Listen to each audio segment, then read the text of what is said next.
bensound.com.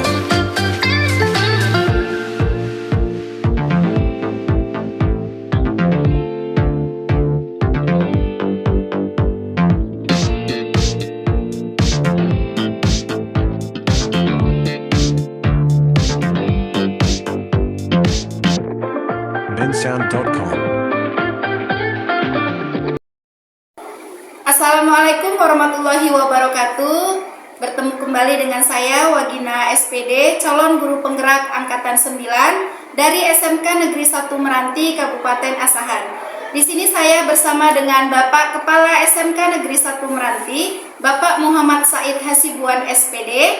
Assalamualaikum Bapak. Waalaikumsalam warahmatullahi wabarakatuh. Ya, bagaimana nih Pak kabarnya hari ini? Alhamdulillah sehat seperti biasa. Baik Pak, hari ini saya sedikit ingin berwawancara dengan Bapak mengenai pengambilan keputusan Bapak sebagai pimpinan di sekolah Bapak. Nah, yang pertama itu begini Bapak, bagaimana cara Bapak mengidentifikasi kasus atau masalah yang terjadi di sekolah Bapak?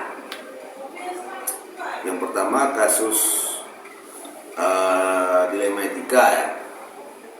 Kalau kasus dilema etika itu kan yang pertama harus kita pahami dulu masalahnya, kenapa dia bisa masuk di dilema etika, karena dia kan dikategorikan bersifat benar, dipandang dari dua sisi dia tetap tetap bernilai benar, sementara kalau kunjungan moral itu di satu sisi dia ada bernilai salah, seperti itu. Baik Pak, berarti Bapak cara mengidentifikasinya itu dilihat dulu dari kasusnya, Ya. dia bernilai benar dengan benar atau benar dengan salah. Nanti mana yang termasuk ke dilema etika dan mana yang masuk ke bujukan moral, seperti itu ya Pak. Baik Pak, nah yang kedua nih Pak, bagaimana cara Bapak mengambil keputusan ketika Bapak menghadapi suatu kasus dilema etika yang dia itu nilainya itu benar dengan benar Pak? Bagaimana cara Bapak? Yang pertama, seperti biasa di sekolah kita ini, terlebih dahulu saya sudah memiliki tim. Jadi kalaupun ada masalah, yang pertama kami akan berembuk di tim tersebut, kemudian mencari solusi agar dapat memutuskan yang terbaik, seperti itu. Karena dilema etika ini apapun keputusannya itu yang jelas benar. Nah, seperti itu kira-kira. Baik Pak, selama Bapak mengambil keputusan menyelesaikan suatu masalah, langkah atau prosedur apa nih yang Bapak gunakan untuk menyelesaikan masalah tersebut Pak? Yang jelas yang pertama menganalisis masalah terlebih dahulu agar tidak ada keputusan yang keliru di situ, kemudian mencari penyebab masalah, mengajak diskusi rekan-rekan tadi yang sebelumnya saya bilang sudah ada tim di situ, agar dapat solusi terbaik dari suatu masalah tersebut, seperti itu. Baik Pak, kemudian Pak, dengan cara yang Bapak sampaikan tadi, ada nggak nih cara yang efektif menurut Bapak yang dapat digunakan untuk menyelesaikan masalah yang Bapak hadapi di sekolah Bapak terkait dengan masalah dilema etika? Kalau berbicara efektif, ini menurut saya seperti itu ya. Kalau efektif menurut saya yang jelas menyelesaikan masalah tadi lebih tepatnya dengan diskusi, kolaborasi, yang jelas berkolaborasi dari pihak-pihak terkait yang memiliki kepentingan di situ dalam kasus yang akan diselesaikan, seperti itu. Jadi kurang seperti itu. Berarti Bapak lebih menekankan diskusi ya Pak, dan bekerja sama lah, artinya berkolaborasi baik dengan si yang memiliki kasus, kemudian atau rekan guru lainnya yang bisa Bapak ajak diskusi untuk dapat menemukan suatu solusi yang terbaik untuk menyelesaikan masalah tersebut. Baik Pak, kemudian Pak ini hal apa saja yang menjadi tantangan bagi Bapak ketika Bapak menyelesaikan suatu masalah yang terjadi di sekolah Bapak? Kalau tantangan yang pertama, apabila masalah tersebut kita menyelesaikannya dengan yang bersangkutan ini, yang pertama mungkin dia tidak terbuka dari segi masalah yang dia hadapi, kemudian masalahnya lagi proaktifnya, dari segi proaktifnya, sehingga kita tidak bisa komplit menemukan sumber masalah tersebut gitu. Jadi lebih tepatnya tantangannya itu tidak gampang terakhir menyelesaikannya apabila korban tadi yang masalahnya yang tidak terbuka, yang kedua dia tidak proaktif untuk menyelesaikan seperti itu. Baik Pak, jadi memang tantangan tersendiri itu adalah ketika menyelesaikan suatu kasus, tapi dari pihak orang yang berkasus ini lebih tertutup gitu ya Pak, lebih tidak respon ya Pak. Jadi kita susah untuk menemukan suatu solusi mana yang terbaik untuk menyelesaikan masalah tersebut.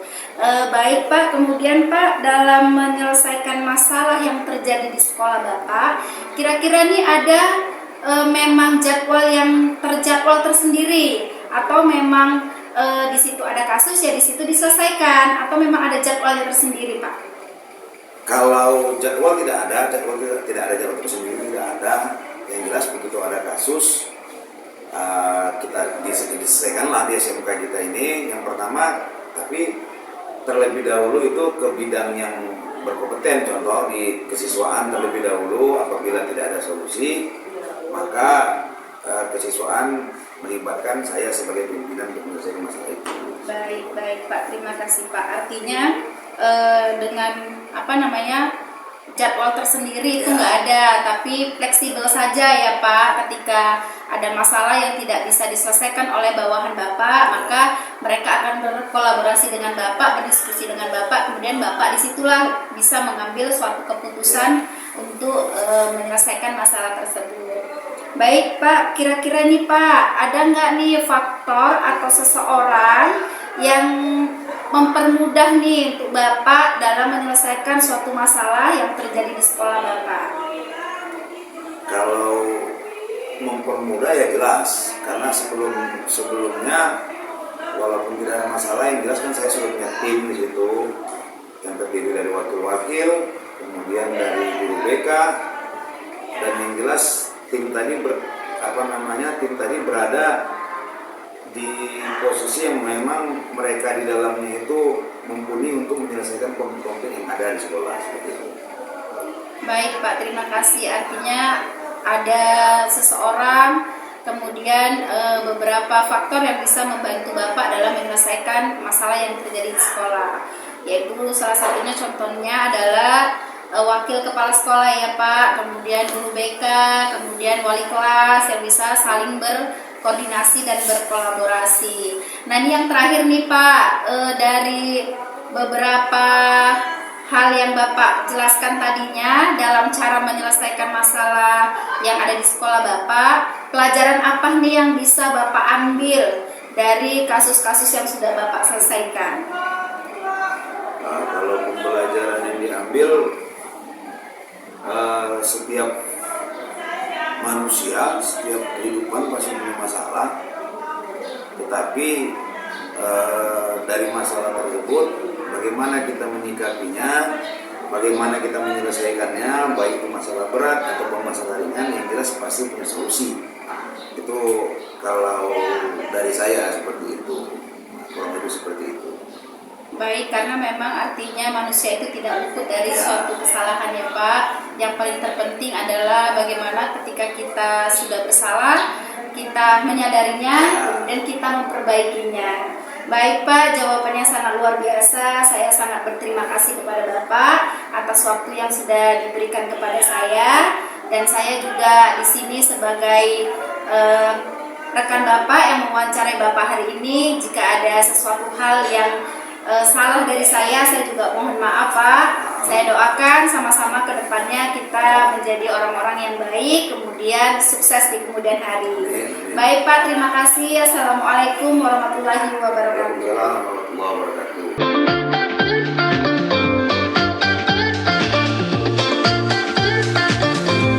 Saya bersama dengan Bapak Kepala SMK IT Abi Husni, yaitu Bapak Khalil Ikhwan SPD. Assalamualaikum Bapak. Waalaikumsalam warahmatullahi wabarakatuh. Iya, bagaimana nih Pak kabarnya hari ini Pak? Alhamdulillah sehat. Ibu gimana kabarnya? Alhamdulillah sehat. Baik Pak, kita mulai saja. Ini bagaimana nih cara Bapak mengidentifikasi masalah atau kasus yang terjadi di sekolah Bapak? Terima kasih Bu. Yang pertama saya akan mengidentifikasi apakah kasus tersebut itu benar bernilai benar atau salah bernilai benar. Iya, baik. Sesuai dengan payung hukum yang berlaku. Iya, artinya Bapak melihat ya Pak, apakah kasus itu termasuk dari dilema etika atau masuk dari bujukan moral ya Pak, yang dimana dilema etika itu adalah kasus yang bernilai benar dengan benar atau benar dengan salah, itu yang termasuk dengan bujukan moral. Baik Pak, pertanyaan kedua ini Pak, bagaimana nih cara Bapak mengambil keputusan ketika di sekolah Bapak itu ada satu kasus yang dia itu kasus dilema etika, yang artinya suatu kasus yang bernilai benar dengan benar. Bagaimana nih cara Bapak cara mengambil keputusannya? Oke, terima kasih Bu. Cara mengambil keputusan yang saya lakukan adalah saya akan berdiskusi ataupun membuat satu pertemuan dengan warga sekolah yang berkaitan dengan kasus yang terjadi di sekolah tersebut, seperti itu ya Bu. Kemudian baru kami bermusyawarah untuk mencari solusi apa yang cocok untuk mengambil tindakan terhadap kasus yang terjadi di sekolah. Iya baik, berarti Bapak akan mendiskusikannya dengan rekan-rekan guru yang lain ya Pak, atau rekan guru kerja yang lain. Baik Pak, selama Bapak menyelesaikan atau mengambil keputusan atas kasus tersebut, apakah ada nih langkah atau prosedur yang Bapak lakukan dalam menyelesaikan masalah yang Bapak hadapi? Langkah atau prosedur yang saya lakukan adalah yang pertama mengidentifikasi masalahnya, apa masalahnya yang terjadi. Kemudian langkah kedua adalah tadi berdiskusi dengan teman, dengan rekan kerja ataupun dengan ekselon ataupun pejabat-pejabat di sekolah. Kemudian yang ketiga baru kita lihat payung hukumnya. Baru keempat adalah memberikan kepada siswa tadi yang berkasus yaitu sebentuk solusi ataupun sebentuk bagaimana kasus itu terjadi, seperti itu. Baik, itulah ya Pak langkah-langkah yang Bapak lakukan di sekolah Bapak. Nah kemudian Pak, dari cara Bapak mengambil keputusan tersebut, kira-kira nih keputusan cara yang mana nih yang lebih efektif, yang menurut Bapak itu Bapak bisa mengambil keputusan atas masalah yang terjadi di sekolah Bapak? Cara yang paling efektif? Cara yang paling efektif adalah itu tadi bermusyawarah, berdiskusi. Kalau bisa kita panggil juga orang tuanya beserta dengan siswanya untuk menyelesaikan tersebut, sehingga kita tahu salahnya itu seperti apa sesuai dengan hukum yang berlaku. Betul sekali Pak. Kemudian kita bisa langsung menentukan solusi apa yang kita berikan kepada siswa tersebut ya Pak. Nah kemudian Pak, selama Bapak mengambil keputusan kemudian menyelesaikan kasus-kasus yang terjadi di sekolah Bapak, tantangan yang pernah Bapak hadapi nih kira-kira itu apa ya Pak? Tantangan yang Bapak hadapi ketika Bapak mengambil keputusan atau menyelesaikan masalah di sekolah Bapak? Tantangan yang sering terjadi ketidaktahuan orang tua siswa dengan payung hukum yang terjadi atau kasus atau masalah yang terjadi pada anaknya, sehingga orang tua itu kadang merasa tidak terima gitu dengan kasus ataupun masalah yang dihadapi oleh anaknya tersebut. Itulah masalah yang terbesar. Yang kedua itu tadi mungkin masalah ketidakseragaman antara rekan kerja juga salah satunya, artinya tidak sama seide dengan mereka seperti itu. Berarti itulah beberapa tantangan yang Bapak hadapi ketika Bapak menyelesaikan masalah. Yang pertama yaitu Pak, ketidaktahuan orang tua ya, artinya orang tua itu kurang respon gitu Iya. ya Pak. Kemudian kalau kita kasih tahu pun mereka responnya gimana gitu ya Pak, seakan-akan anaknya tidak bersalah kan bersalah. gitu ya. Terus yang kedua, kadang-kadang ini tidak sependapat dengan rekan yang lainnya ketika kita mau mengambil keputusan memberikan solusi yang terbaik untuk anak tersebut. Baik Pak, ini Pak dalam menyelesaikan masalah itu apakah ada waktu yang memang terjadwal, waktu yang Bapak buat jadwalnya untuk menyelesaikan masalah yang Bapak hadapi? Kalau jadwal mungkin insidental aja ya Bu ya, artinya kasus itu kita punya target berapa lama selesai, seperti itu aja. Kalau cukup 1 minggu ya kita selesaikan 1 minggu, tapi kalau kasusnya itu mungkin lebih besar bisa jadi lebih lama dari 1 minggu.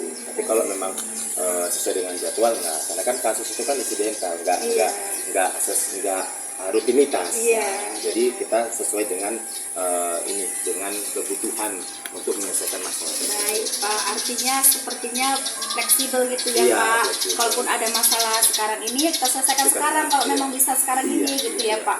Nggak adalah jadwal tersendiri untuk mengatur kapan menyelesaikan masalah itu. Baik Pak, ini yang berikutnya nih Pak. Kira-kira nih Pak, ada nggak nih faktor lain atau orang lain atau seseorang yang kira-kira mempermudah Bapak dalam mengambil keputusan di sekolah Bapak dalam hal menghadapi masalah itu tadi Pak?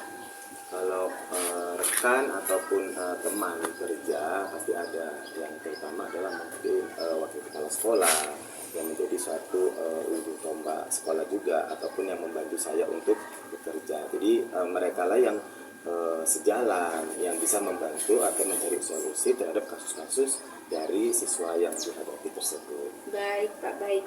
Ini yang terakhir nih ya Pak. Dari yang sudah Bapak sampaikan ini, kemudian dari beberapa hal yang Bapak jelaskan.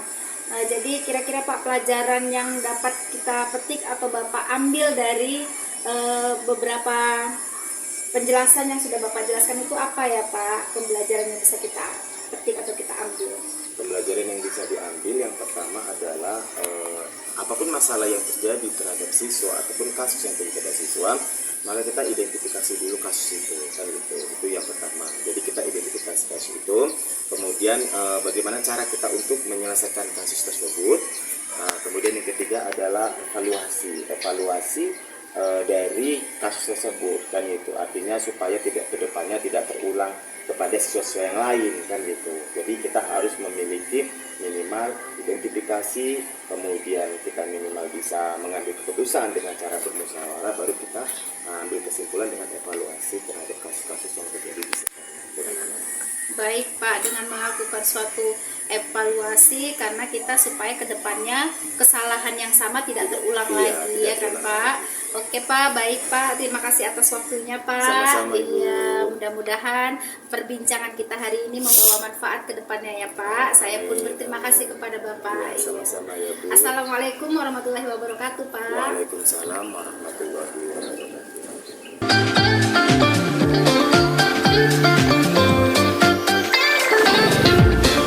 Saya akan berbincang dengan wakil kesiswaan di SMK Negeri 1 Meranti, yaitu Ibu Lasmindo Pardede STH. Selamat pagi Ibu. Selamat pagi Bu Iwa. Ya, gimana ini Bu kabarnya?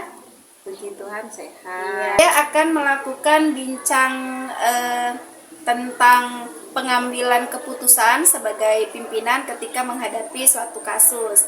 Baik ya Ibu, kita mulai saja wawancara kita hari ini. Nah begini Ibu, yang pertama ini bagaimana cara Ibu mengidentifikasi suatu kasus atau masalah yang terjadi di sekolah Ibu? Iya, jadi terima kasih untuk pertanyaannya Bu Iwa. Untuk kasus yang terjadi di SMK Negeri 1 Meranti ini, biasanya kita melihat dulu bentuk kasusnya seperti apa.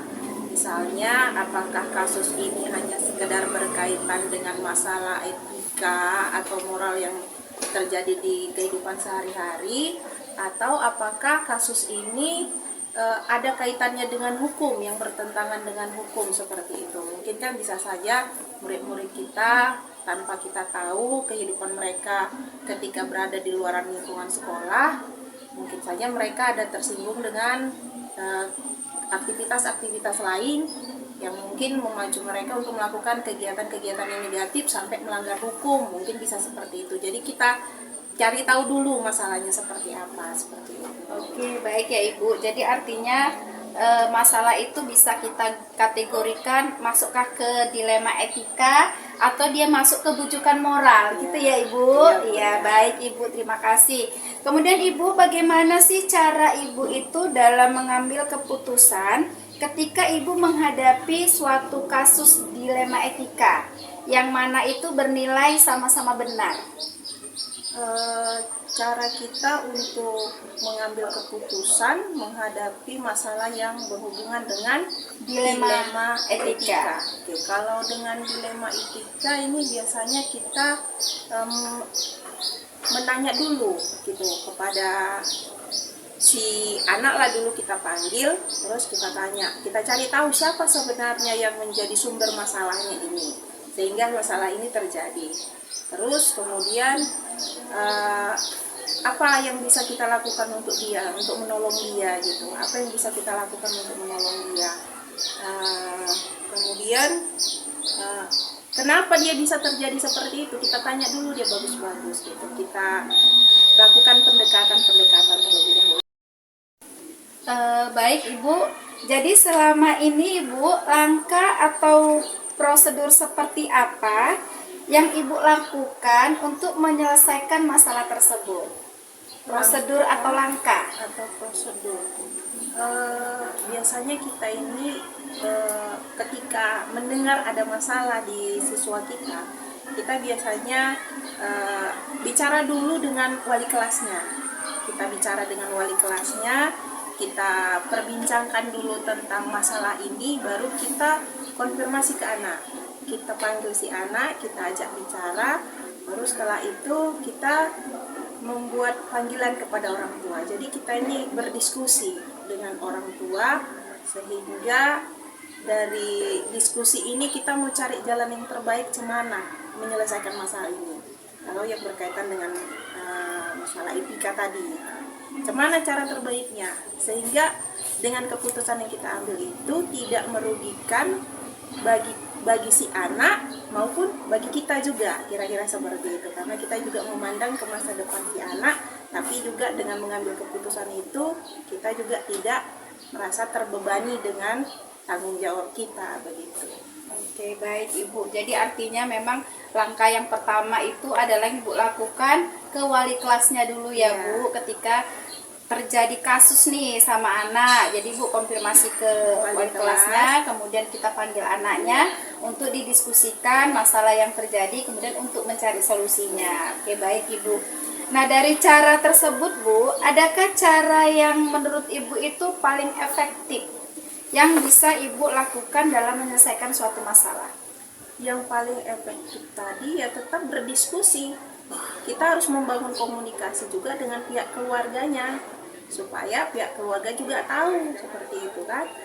Jangan hanya di pihak sekolah saja yang memikirkan, tapi keluarga juga harus bisa memahami situasi kita seperti apa, dan kita juga bisa mengerti dengan keluarga. Jadi sama-sama berdiskusi ke arah keputusan yang terbaik lah buat masalah ini. Ya, benar sekali ya Bu. Artinya kita tetap juga harus melibatkan orang tua untuk mendiskusikan kepentingan, mencari solusi untuk kepentingan yang terbaik untuk anak kita. Baik Ibu, jadi kira-kira Bu, hal apa saja nih yang menjadi tantangan Ibu ketika Ibu menyelesaikan suatu masalah atau kasus yang terjadi di sekolah Ibu yang berkaitan dengan dilema etika tadi? Iya, tadi yang menjadi tantangan kita sebenarnya memang komunikasi kita dengan pihak keluarga. Karena kan terkadang ada keluarga ini yang tidak welcome seperti itu.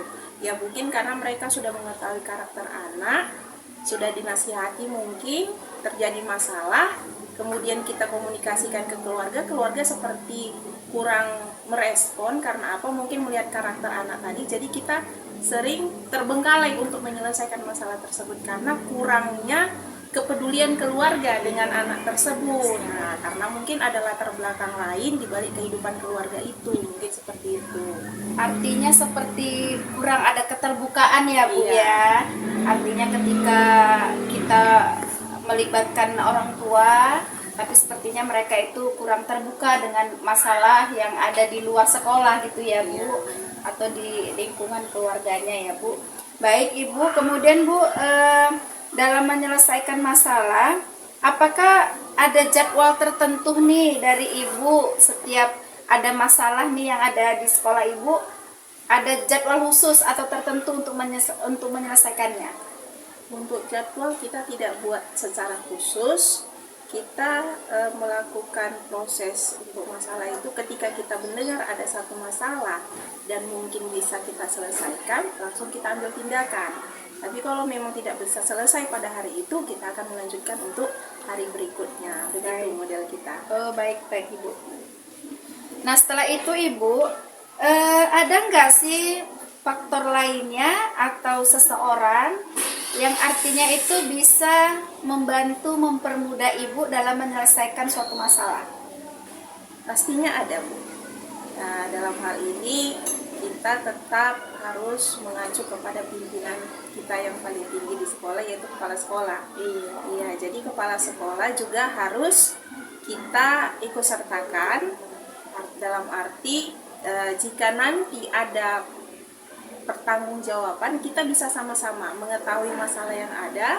Ketika ada pertanyaan dan butuh jawaban, jadi kepala sekolah juga bisa ikut menjawab seperti itu, sehingga kita bisa saling sinkron di dalam sistem seperti itu. Karena memang kebetulan di sini peran Ibu itu adalah sebagai wakil kepala sekolah bidang kesiswaan ya Ibu.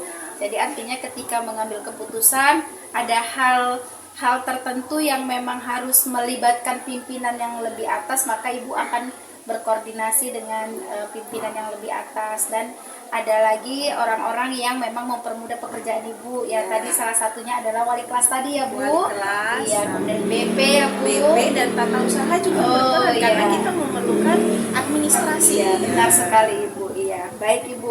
Jadi ini Bu, dari yang sudah Ibu jelaskan, Ibu sampaikan tentang masalah tadi pengambilan keputusan, ada nggak nih pembelajaran yang bisa Ibu ambil atau Ibu petik dari Ibu memutuskan atau menyelesaikan suatu masalah?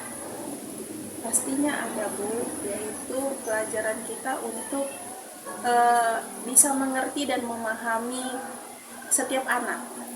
Karena anak ini walaupun dia dikatakan anak juga punya masalah seperti itu. Jadi kita nggak bisa langsung menghakimi atau menjudge anak tersebut. Kita harus juga memberikan pengertian kepada mereka supaya mereka juga punya harapan masa depan seperti itu. Jadi tidak hanya langsung ketika mereka berbuat masalah kita langsung menghakimi mereka. Nah, seperti itu kita harus berikan mereka pengertian supaya mereka juga belajar untuk terbuka dengan kita. Baik Ibu, terima kasih jawaban-jawaban yang sangat luar biasa ya Ibu.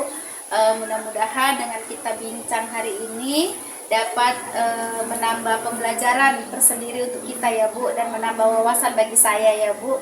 Untuk kedepannya saya dalam mengambil suatu keputusan ketika saya dihadapkan suatu masalah. Jadi sekali lagi terima kasih waktunya Ibu. Kita doakan semuanya kita sehat, kemudian kita kedepannya bisa lebih baik lagi. Selamat pagi Ibu. Selamat pagi Bu Iwa. bensound.com